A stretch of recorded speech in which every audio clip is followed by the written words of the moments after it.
सो देखो बेटा,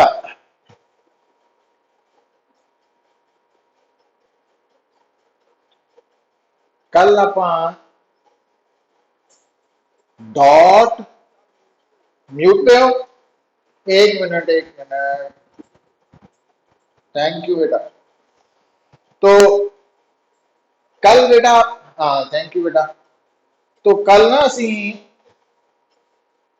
टॉपिक शुरू किया सी regarding dot product of two vectors.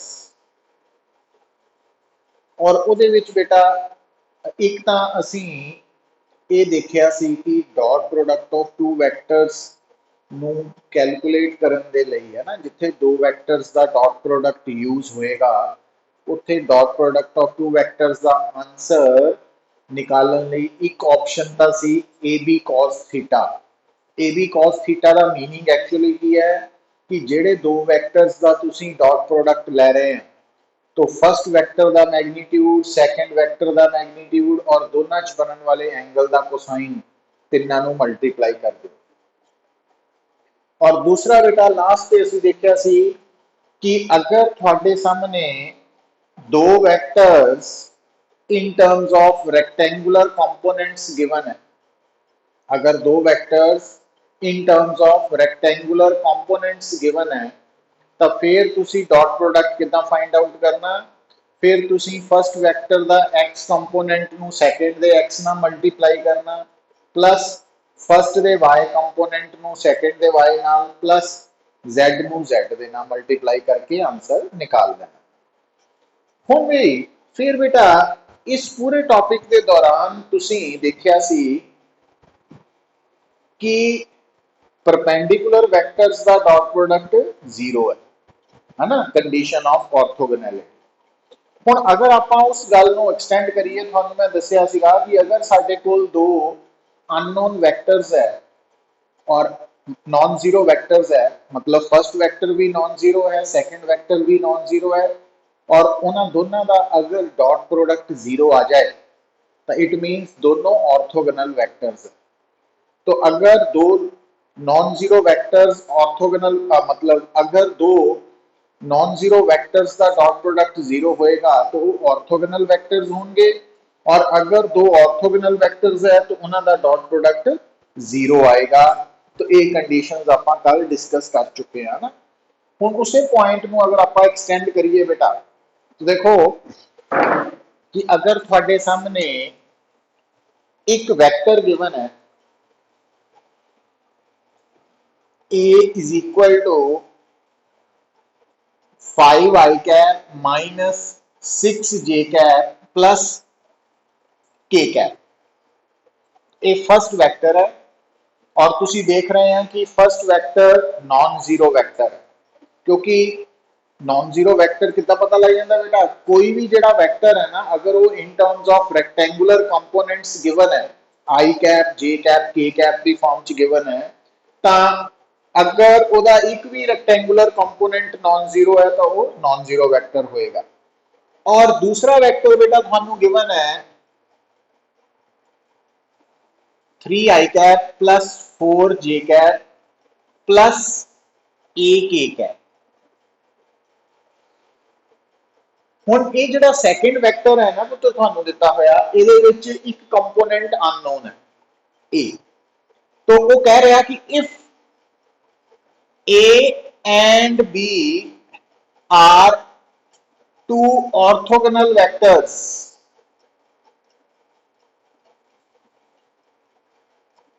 then find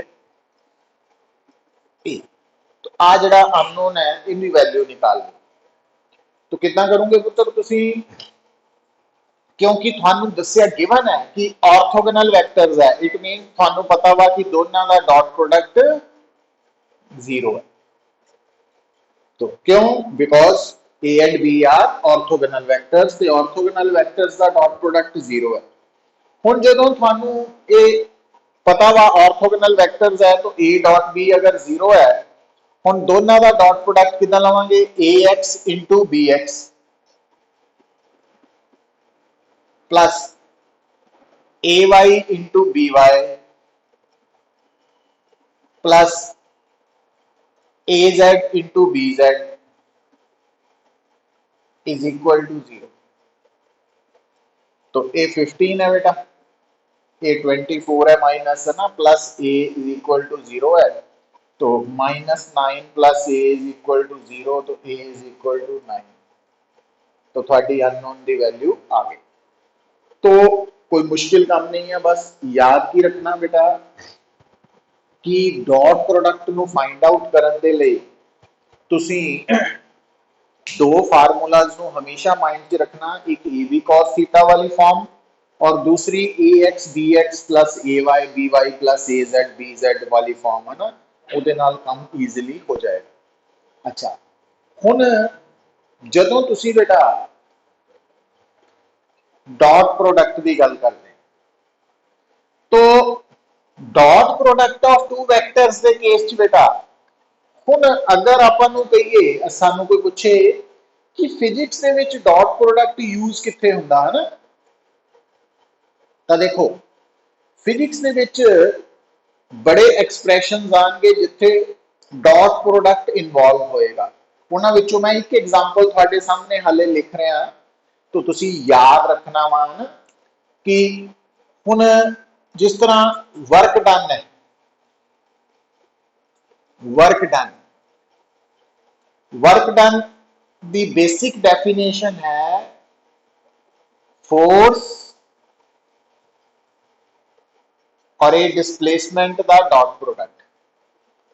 हाले नहीं याद रखना तुसी, बस इसनों आपां इलैबोरेट करांगे जदों यूनिट नंबर 4 ते पहुंचांगे ना, तो फिर आपां इसनों फर्दर इलैबोरेट करांगे। बट हाले स्टिल जो सानू जो इनफॉर्मेशन सफिशिएंट हो इन्नी की है कि अगर थानू आज तो बाद कोई पूछे what is work done by force, तो तुसी सिंपली की आंसर देना, work done by force is defined as dot product of force and displacement, dot product of force and displacement. बस हुण आ फोर्स है बेटा, आ डिस्प्लेसमेंट है ना, और उन्होंने डॉट प्रोडक्ट है, सिंपल प्रोडक्ट नहीं है, क्योंकि 9th 10th तक तो तुहानू दस्सिया होया ना भी आपां कई गल्लां नू ईजीली स्टूडेंट्स नू समझाउण दे लई डिस्कस करदे सीगे कि product of force and displacement ना, actual definition of work done by force की है dot product of force and displacement. पर अगली गल देखो, हुण थोड़ा ध्यान दिओ पुत्तर, गल कुछ भी नहीं है, ਤੁਹਾਨੂੰ ਦੱਸਿਆ ਹੋਇਆ कि दो वैक्टर्स का ਜਿਹੜਾ डॉट प्रोडक्ट है ਉਹਦਾ जो भी आंसर ਹੁੰਦਾ ना वो स्केलर ਹੁੰਦਾ। दो वैक्टर्स के डॉट प्रोडक्ट का जो आंसर है वो स्केलर है। ਹੁਣ ध्यान दिओ, गल ਨੂੰ समझिओ, आ बेटा फोर्स वैक्टर है, आ डिस्प्लेसमेंट वैक्टर है, तो फोर्स ते डिस्प्लेसमेंट वैक्टर का जो डॉट प्रोडक्ट है ਉਹਦਾ आंसर वर्क है। तो इसका मतलब work is a scalar quantity, work is a scalar quantity, ठीक है। चाहे वर्क फोर्स से डिस्प्लेसमेंट का डॉट प्रोडक्ट है, बट आप वर्क की है स्केलर क्वांटिटी, मतलब कोई भी क्वांटिटी जेडी दो वैक्टर्स के डॉट प्रोडक्ट तो पैदा होती है ना, वो आप खुद स्केलर क्वांटिटी होती है। तो ये रिजल्ट याद रखना तुसी। अच्छा, हुण जदों सानू ये वर्क डन की सपोज डेफिनेशन याद हो गई, तुसी कहोगे कि इहनूं आपां हुण फिर इहदा फायदा की है सानू भी इहनूं आपां किस तरह यूज करना। हुण सपोज करो तुहाडे सामने वो स्टेटमेंट बोलदा वा कि पार्टिकल, हुण ध्यान दिओ बेटा, अगर मान लो तुहाडे सामने वो स्टेटमेंट बोलदा वा, ए पार्टिकल, मैं न्यूमेरिकल लिख रहा ना तुहाडे सामने, ए particle is displaced under the effect of force 5 Newton acting along east. If the displacement of particle is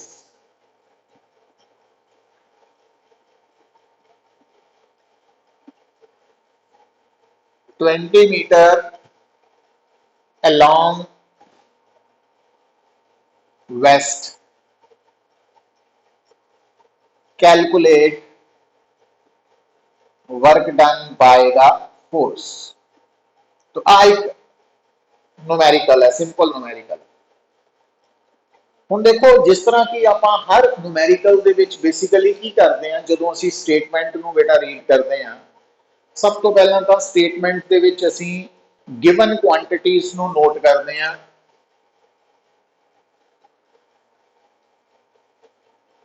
तो पहली थोड़ी क्वांटिटी है फोर्स 5 न्यूटन अलोंग ईस्ट। दूसरी क्वांटिटी है डिस्प्लेसमेंट 20 मीटर अलोंग वेस्ट। और निकालना है बेटा आपका वर्क डन। ਹੁਣ पहली गल तो यह है कि अगर थानू वर्क की डेप्थ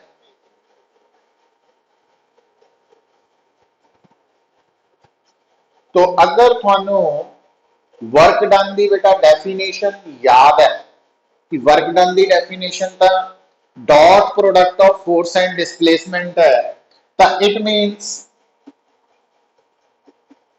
अच्छा हुण जदों तुसीं इत्थे वर्क डन निकालना पुत्र ਤਾਂ ਤੁਸੀਂ ਇੱਥੇ ਕਿਹੜਾ ਫਾਰਮੂਲਾ ਤੁਹਾਨੂੰ ਸੂਟ ਕਰੇਗਾ, ਤਾਂ ਤੁਹਾਨੂੰ ਇੱਥੇ ਬੈਟਰ ਰਹੇਗਾ ਕਿ ਤੁਸੀਂ a dot b = ab cos θ ਵਾਲੀ ਫਾਰਮ ਲਿਖ ਲਓ, f delta r into cos θ। तो f की है इत्थे बेटा फोर्स का magnitude 5 Newton, delta r displacement का मैग्नीट्यूड 20 मीटर, cos थीटा क्योंकि फोर्स ईस्ट की तरफ है और डिस्प्लेसमेंट वेस्ट की तरफ है, तो दोनों च एंगल की हो गया 180 डिग्री। cos 180 डिग्री -1, तो 5 × 20 तो 100, और cos 180 -1 है तो -100 जूल वर्क डन आ गया इस केस। और तुसी देख रहे हैं नेगेटिव वर्क आ रहा है ना। तो हुन मतलब थानू हुन इत्थे की समझ होनी चाहिए है बेटा, इत्थे थानू समझ ये होनी चाहिए है कि जिथे भी कोई भी quantity dot product of two vectors से डिपेंडेंट है, एक तो थानू हर फार्मूला देखो गल तो याद रखन दी है ना कि डेफिनेशंस अगर याद होंगी तो उसके अकॉर्डिंगली फार्मूला सानू याद रहेगा। तो वर्क डन की डेफिनेशन जिदा कि मैं थानू दसी है कि अज तो बाद इनू भुलना नहीं है कि जदों भी थानू कोई कहे calculate work done by force, तो उसकी बेसिक डेफिनेशन जी वर्क डन बाय फोर्स की है वो की है dot product of force and displacement. Just अज दे लई सिर्फ इन्नी लाइन याद रखनी है। क्यों? क्योंकि जदों असीं वर्क डन बारे गल करनी है ना, यूनिट नंबर 4 आएगा साडे सामने, तो उहदे च आपां डिटेल च गल करांगे, एक एक पॉइंट नूं डिस्कस करांगे। हाले तां जस्ट इनू डॉट प्रोडक्ट नाल मैं लिंक करके दस रहा, इस करके बोल रहा। तो हुण बेटा मतलब जे तुसीं वर्क डन निकालना है तो थानू dot product of two vectors के बारे पता होना चाहिए है ना, किस तरह सॉल्व करते हैं। तो इस कारण करके डॉट प्रोडक्ट नूं समझना, कितना कैलकुलेशन करनी है, वो बड़ा साडे लई इंपॉर्टेंट पॉइंट होएगा। ठीक है, तो मतलब हुण थानू अगर डॉट प्रोडक्ट नहीं आंदा तो तुसीं वर्क डन निकालना होएगा तो प्रॉब्लम आ जाएगी। और सिर्फ वर्क डन ही नहीं, इदां दे फिजिक्स च बड़े फार्मूलाज आएंगे जिथे dot product of two vectors involve है, तो उत्थे फिर ब्रेक लग जाएगी जे सानू dot product of two vectors के बारे नहीं पता, रिजल्ट्स कितना कढ़ने है ना, की प्रॉपर्टीज है। इस कारण करके बड़ा इंपॉर्टेंट टॉपिक है। एनीवे हुण आपां बेटा इस गल नूं अगे कंटिन्यू करते हैं। देखो कि थानू मैं दस रहा सी कि जिहड़ा डॉट प्रोडक्ट है ना, उहदी हेल्प दे नाल है ना, हुण देखियो हुण डॉट प्रोडक्ट की हेल्प दे नाल ना तुसीं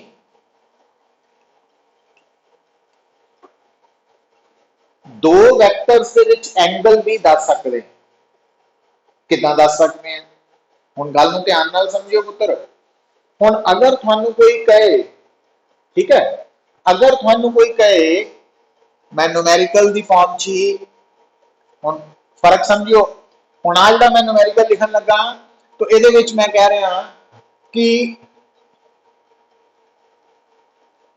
if work done by a force of 3 Newton is 6 joule, तो work done by force of 3 Newton is 6 joule when the particle is displaced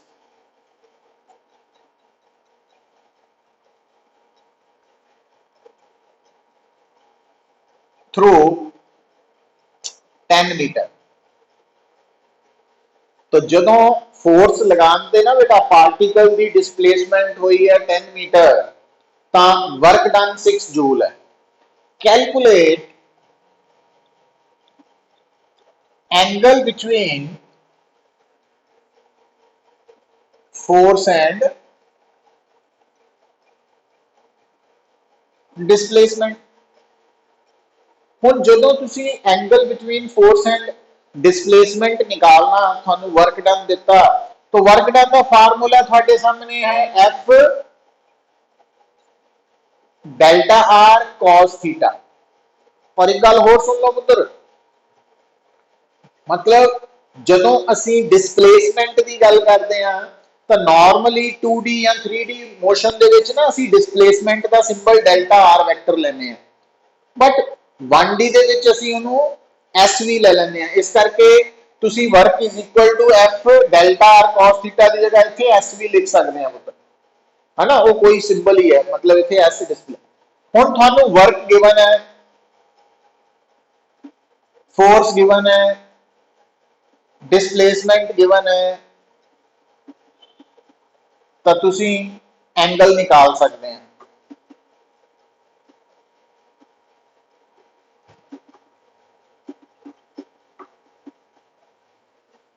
तो इस न्यूमेरिकल दे विच फोर्स और डिस्प्लेसमेंट च बनन वाला एंगल थोड़े सामने है। ये टेबल तो ही पता लगेगा डिग्री दे विच, अदरवाइज इत्थे ही रुक जाना।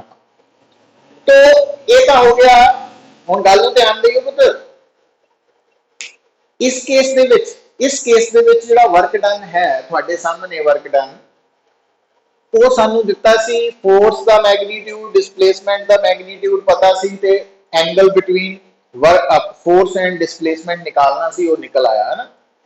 तो ये दो वैक्टर्स दे विच बनन वाला एंगल असी डॉट प्रोडक्ट तो निकाल लिया। पर एक होर ऑप्शन है जिहड़ी हुण ध्यान नाल समझियो पुत, बड़ा इंपॉर्टेंट पॉइंट है। वो की है कि अगर थोड़े सामने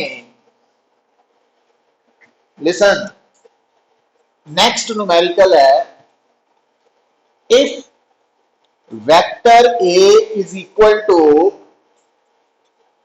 5i cap plus 6j cap plus k cap, B vector is equal to 2i cap plus 6j cap plus 3k cap, है ना।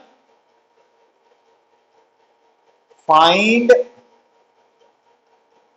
angle between A vector and B vector। हुण गल नूं सुनो पुत्र, हुण इत्थे तुहानू A vector ते B vector in terms of rectangular components given है और तुसी A vector and B vector च एंगल दसना।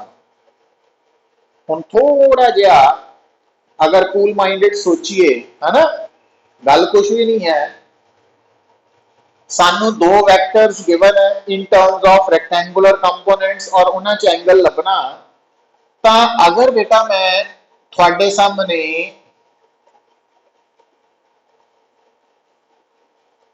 A vector dot B vector दा आंसर AB cos थीटा लिख सकदा वां। हुण इस फार्मूला दे विच, है ना, ये जिहड़ी मैं एक्सप्रैशन लिखी है, इस एक्सप्रैशन च थीटा का मतलब की है, थीटा का मतलब है A vector and B vector च बनन वाला एंगल जो असी इस न्यूमेरिकल च फाइंड आउट करना, यही है ना। हुण थोड़ा जिहा ध्यान दो बेटा, क्या तुसी आ जेडे ए वैक्टर है और बी वैक्टर है इन्हां दा डॉट प्रोडक्ट निकाल सकते हैं? यस, क्योंकि रेक्टेंगुलर कंपोनेंट्स दिते हैं। तो आप A vector dot B vector का आंसर लैफ्ट साइड का आंसर कितना लिख सकते हैं पुत्र? A X into B X plus A Y into B Y plus A Z into B Z. तो लेफ्ट साइड का आंसर आ गया। ਹੁਣ राइट साइड च एक ही है पुत्र, एक ही है। व्हाट इज ए है फर्स्ट वैक्टर का मैग्नीट्यूड। क्या तुसी फर्स्ट वैक्टर ए का मैग्नीट्यूड लिख सकते हैं? यस, क्यों नहीं? अंडर रूट एक्स कंपोनेंट का square plus Y component square plus Z component square 25 plus 36 plus 1 root 62। क्या तुसी सेकंड वेक्टर का मैग्नीट्यूड लिख सकते हैं? यस, क्यों नहीं? बी वेक्टर के कंपोनेंट्स पता, तो बी का मैग्नीट्यूड आ जाएगा under root 2 square plus 6 square plus 3 square 4 plus 36 plus 9 root 49 इनू 7 भी लिख सकते हैं। तो ਇਹਦਾ मतलब ਆਪਾਂ इसकी जगह पे रूट 62 और ਇਹਦੀ जगह पे 7 इंटू कॉस थीटा। तो आ है 10 प्लस 36 प्लस 3।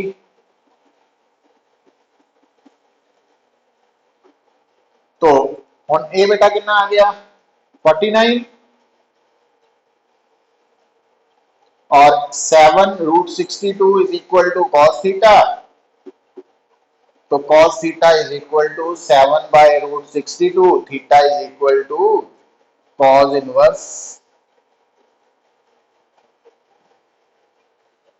तो ਹੁਣ ਆਪਾਂ ਇਥੋਂ ਸਿੱਖਿਆ ਕੀ ਹੈ ਪੁੱਤਰ ਕਿ ਅਗਰ ਤੁਹਾਨੂੰ ਦੋ vectors in terms of rectangular components given ਹੋਣ ਤਾਂ ਆਪਾਂ ਉਹਨਾਂ ਦੇ ਵਿੱਚ ਐਂਗਲ ਵੀ ਨਿਕਾਲ ਸਕਦੇ ਹਾਂ, ਹੈ ਨਾ? ਜਿੱਦਾਂ ਨਿਕਾਲਿਆ ਨਾ cos theta ਦੀ ਟਰਮ ਚ ਨਿਕਲ ਸਕਦਾ ਹੈ। तो इत्थे तक थानू किसी नू कोई मुश्किल आई होवे दसो? Any doubt?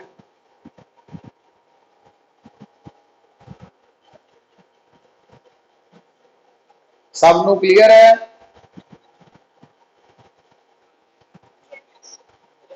हाँ, मतलब ये डाउट नहीं होना चाहिए।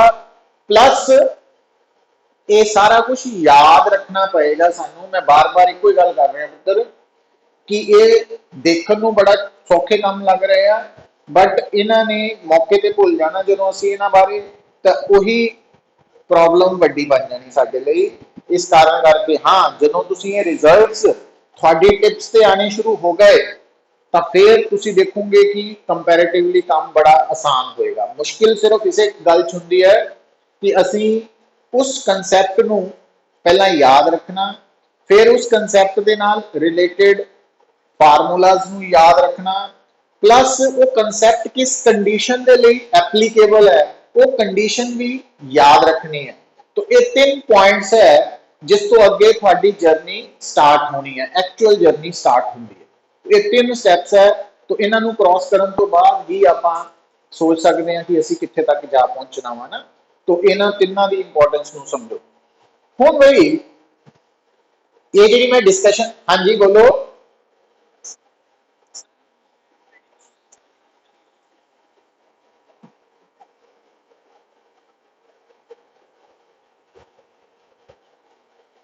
हुण ये जी मैं डिस्कशन थानू न्यूमेरिकल की फॉर्म च दसी है पुत्र, है ना? ये मैं जर्नल थोड़े सामने लिख रहा, तुसी नोट कर सकते हैं। देखो कि अगर इफ ए वैक्टर का मतलब है फर्स्ट वैक्टर दे थानू रेक्टेंगुलर कंपोनेंट्स नोन है,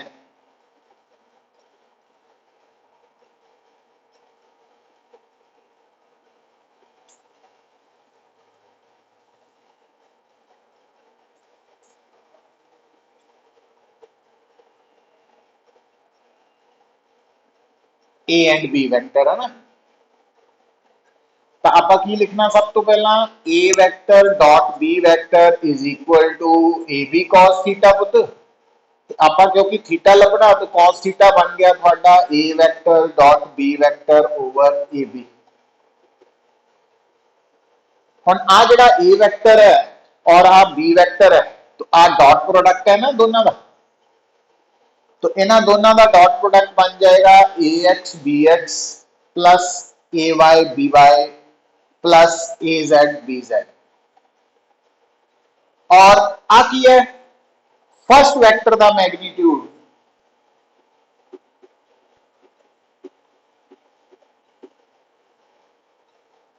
और आ की है सेकंड वैक्टर का मैग्नीट्यूड।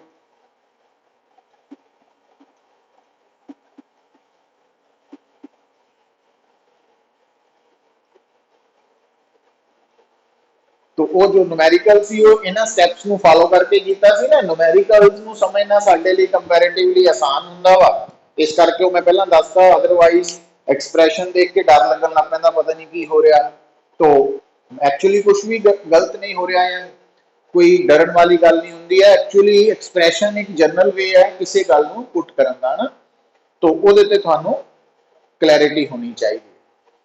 ਹੁਣ ਬਈ ਇਹ ਤਾਂ ਸੀਗਾ ਰਿਗਾਰਡਿੰਗ ਕਿ ਅਗਰ ਮੰਨ ਲਓ ਮੈਨੂੰ ਅੱਜ ਤੋਂ ਬਾਅਦ ਕੋਈ ਵੀ ਦੋ ਵੈਕਟਰਸ ਗਿਵਨ ਹੋਣ है ना पूरी फिजिक्स से ਜਿਹਦੇ ਨਾਲ ਮਰਜ਼ੀ ਰਿਲੇਟਡ और ਉਹਨਾਂ ਦੋ ਵੈਕਟਰਸ ਦੇ ਮੈਨੂੰ ਰੈਕਟੈਂਗੂਲਰ ਕੰਪੋਨੈਂਟਸ ਦਿੱਤੇ ਹੋਣ ਤੇ ਮੈਨੂੰ ਕਿਹਾ ਜਾਏ ਕਿ ਉਹ ਜਿਹੜੇ ਦੋ ਵੈਕਟਰਸ ਹੈ ਉਹਨਾਂ ਦੇ ਵਿੱਚ ਐਂਗਲ ਨਿਕਾਲੋ ਤਾਂ ਮੈਂ ਈਜ਼ੀਲੀ ਸੋਲਵ ਕਰ ਸਕਦਾ ਹਾਂ ਨਾ। ਉਹ ਕਿਦਾਂ ਕਿ ਮੈਂ ਉਹਨਾਂ ਦੋਨਾਂ ਦਾ dot product a vector dot b vector is equal to ab cos theta ਨੂੰ ਯੂਜ਼ ਕਰਕੇ ਐਂਗਲ ਨਿਕਾਲ ਸਕਦਾ। ਹੁਣ अगला पॉइंट जो बेटा मैं डिस्कस करना थोड़े नाल की है देखो हुण गल नूं सुनियो बड़े ध्यान नाल है ना। गल कोई मुश्किल नहीं है बट किस तरह दो तीन कंसैप्ट्स नूं जोड़िया जाता वा सारा कुछ तुसीं कीता वा बट हुण मैं उन्हें एक सिंपल न्यूमेरिकल तो स्टार्ट कर रहा। बड़े ध्यान नाल देखियो बेटा a particle is moving in xy plane such that its position vector is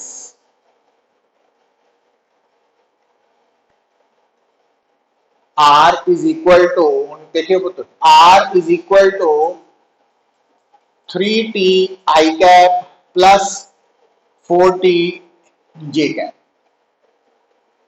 तो पोजीशन वेक्टर थानू दिता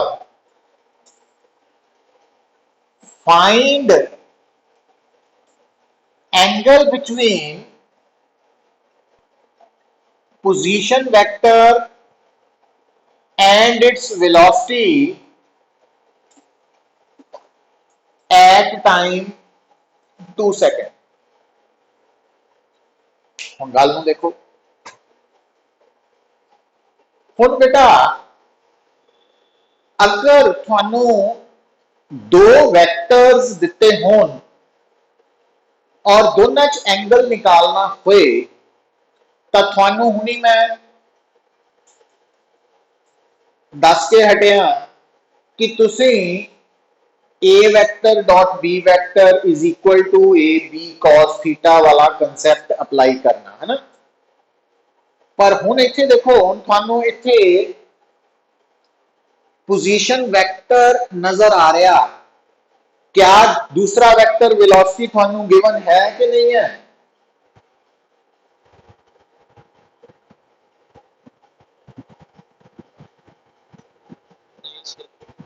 नहीं है तो आंसर निकल सकता है इत्थे।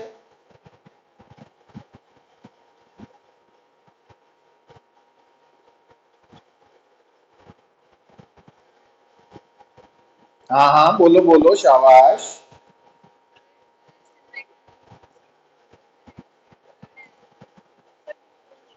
हाँ शाबाश शाबाश बेटा, बस आ गल है ना। हुण जदों सानू पिछले कंसैप्ट्स भी असी नाल नाल कैरी करने हैं ना, तो बड़ा काम ईजी हो जाना। ते जे पिछले कंसैप्ट्स याद नहीं करने है ना, वो भगवान भरोसे ही रखने हैं भी जदों किस्मत होएगी तो ठीक हो जू, नहीं तो ना सही, फिर नहीं कुछ होना पुत। तो देखो बेटा हम इंपॉर्टेंट समझो, हम जेनू तो ये पता कि पोजीशन वेक्टर दिता, वेलोसिटी नहीं दिती, but velocity is equal to D R by D T, है ना। हम इदा नहीं कह सकते भी ये आप पहला पढ़िया सी जी हुण कित्थों आ गया, इदा नहीं, सारा इकट्ठा ही होना वा पुत्र। इस कारण करके इनू नाल कंटीन्यूएशन च रखना पैना। तो जदों तुसी आर नू टी नाल डिफरेंशिएट करोगे दैट वुड बिकम वेलोसिटी। हुण 3t आई कैप है ना, मैं इदा लिख देना एक स्टेप। हुण तुहानू मैं दस्से होया 3 एंड आई ये कांस्टेंट्स है, तो टी नू टी नाल डिफरेंशिएट करांगे 1 आ गया, तो 3 I cap plus 4t J cap, 4 and J cap constants है, टी नू टी नाल डिफरेंशिएट 1, तो आ थोड़ा वेलोसिटी आ गया।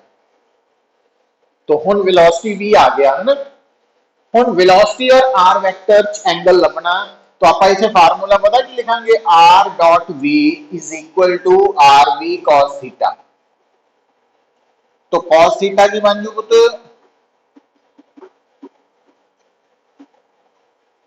हुण ध्यान दियो, हुण आ है x है ना, आ है x, मतलब आ पोजीशन वेक्टर का x कंपोनेंट है, वेलोसिटी का x कंपोनेंट। तो 3t इंटू 3 9t प्लस आ y और आ भी y, तो 16t डिवाइडेड बाय r की है, इसका मैग्नीट्यूड कितना आएगा, under root 3t square plus 5t बन जाएगा। और वेलोसिटी द मैग्नीट्यूड ये 5 ही है।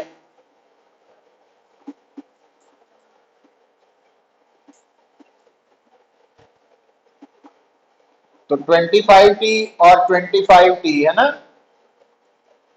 कितने बराबर आ गया 1। और cos थीटा 1 का मतलब theta is equal to 0 degree. और दूजी गल बेटा कि जेड़ा इत्थे cos थीटा की वैल्यू आ रही है ना, ਉਹਦੇ ਚ टाइम इन्वॉल्वमेंट नहीं है, कांस्टेंट है ना, ਇਹਦਾ मतलब हर टाइम ਦੇ ਲਈ एंगल सेम रहेगा। तो इस तरीके नाल ਆਪਾਂ ਇਹਨੂੰ ਗੱਲ ਨੂੰ ਸਮਝਣਾ ਵਾ। तो इत्थे तक किसी ਨੂੰ बेटा कोई किसी तरह का डाउट